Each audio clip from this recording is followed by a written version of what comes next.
yabang ko na, no? Ayun lang, siguro pwede niyo ako i-bash na SB19 Stel, ang yabang na, gano'n. SB19 Stel, ang taas na ang tingin sa sarili.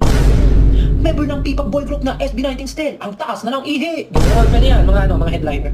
SB19 Stel, nagbibilang ng achievement sa TikTok live. Gano'n, dapat ganun yung mga ganun yung mga headline para masakit. Gano'n. SB19 Stel, pinurga ang mga basher, pinurga.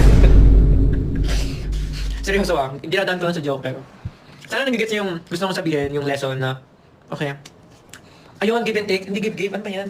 Ayan, i-bash nyo ako dyan. SB19 Stel, kinulang ng bukabularyo. Yun.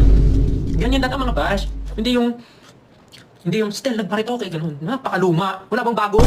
Stel, retokado ang ilong. O tapos, sos, walang bago. Iba magtatabihin yung picture noon, tas picture ngayon.